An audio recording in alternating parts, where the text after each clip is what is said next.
Hello guys, welcome back to my channel Aastha LLV. और friends, आज की इस वीडियो में मैं आपको एक इम्पॉर्टेंट क्वेश्चंस लिखवाने जा रही हूँ जो कि मेन से रिलेटेड है और साथ ही मैं उसका आंसर भी आपको लिखवाऊंगी।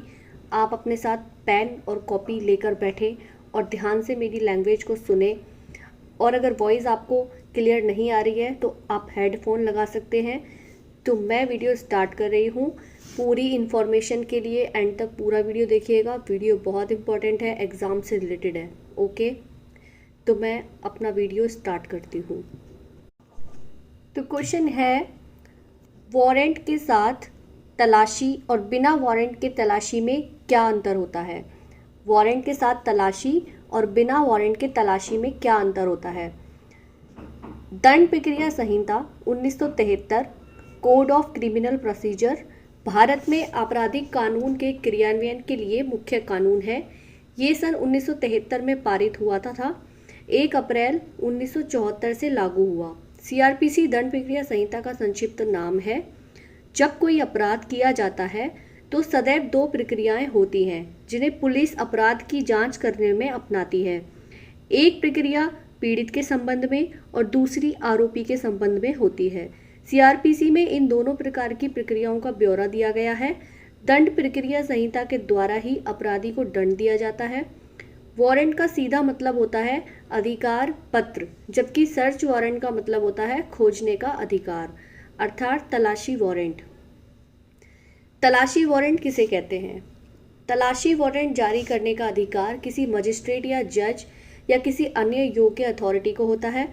इस वारंट में पुलिस अधिकारियों को यह अधिकार दिया जाता है कि वे किसी स्थान जैसे वाहन, ऑफिस, मकान, गोदाम या किसी अन्य जगह के साथ साथ किसी व्यक्ति विशेष की तलाशी भी ले सकते हैं और संबंधित लोगों से पूछताछ कर सकते हैं। दंड प्रक्रिया संहिता में 2 तरह के तलाशी लेने के अधिकार दिए गए हैं। पहला, तलाशी वारंट के साथ तलाशी। दूसरा, बिना वारंट के तलाशी।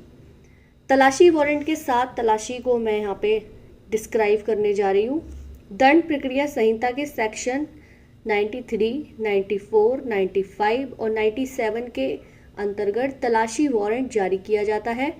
इस प्रकार के तलाशी वारंट के अंदर पुलिस या उसके अधिकारी आपके घर, दुकान या मकान पर आएंगे और आपको मजिस्ट्रेट द्वारा जारी किया गया वारंट दिखाएंगे कि किस आधार पर आपके घर की तलाशी ली जा रही है।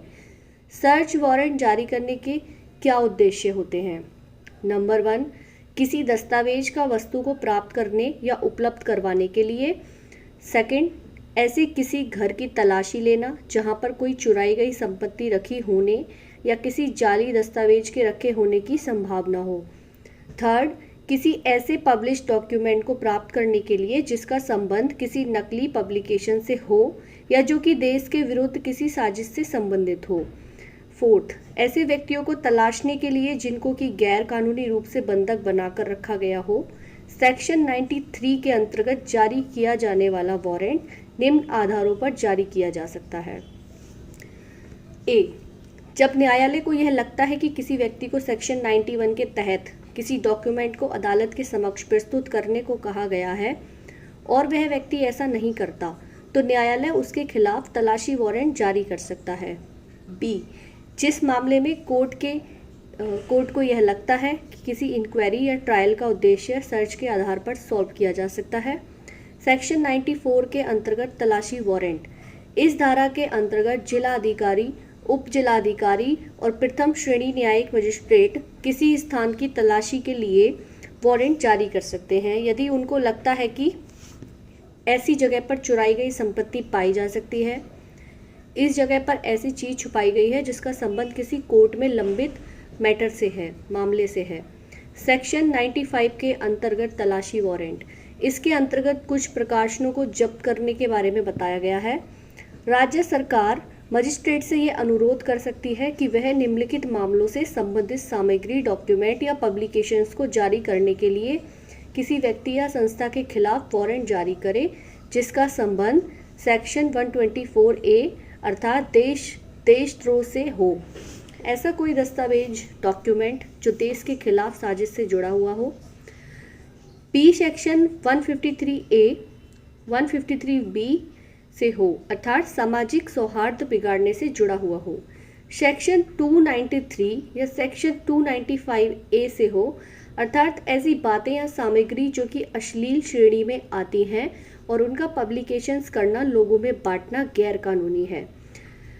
एक बात यहाँ पे नोट करने वाली है, यहाँ पर सेक्शन 96 के बारे में भी बताना जरूरी है। यह सेक्शन कहता है कि यदि किसी व्यक्ति को लगता है कि उसकी किताबों को, समाचार पत्रों, मैगजीन को बिना किसी ठोस सबूत या आधारित रूप से जब्त कर लिया गया है तो वह सीधे उच्च न्यायालय में इस कदम के खिलाफ अपील कर सकता है। सेक्शन 97 के अंतर्गत वारंट, इस प्रकार का वारंट उस स्थिति में जारी किया जाता है जब कोई व्यक्ति या पुलिस किसी अन्य व्यक्ति को गैर कानूनी तरीके से बंदी बनाता है तो मजिस्ट्रेट को यह अधिकार है कि बंदी बनाए गए व्यक्ति को प्राप्त करने के लिए कुछ संदिग्ध जगहों की तलाशी के लिए वारंट जारी किया जाए। इस प्रकार का वारंट जिला जज, सब डिविजनल मजिस्ट्रेट के द्वारा किया जाता है। ओके, आई होप कि आपको ये इन्फॉर्मेशन अच्छी लगी होगी। इस वीडियो को ज़्यादा से ज़्यादा शेयर कीजिए, लाइक कीजिए, चैनल को सब्सक्राइब कीजिए और मैं अपनी चैनल पर बैक टू बैक इसी तरीके के इम्पोर्टेंट क्वेश्चंस और नोट्स लेकर आती रहूँगी। जुड़े रहिए मेरे साथ। मिलते हैं अपनी नेक्स्ट वीडियो में ऐसे ही इम्पोर्टेंट टॉपिक के साथ। और अगर आपको किसी टॉपिक के बारे में जानना है तो आप मुझे कमेंट बॉक्स में टाइप कर सकते हैं, मैं उस टॉपिक पे वीडियो बनाने की कोशिश करूँगी। Okay, thank you so much.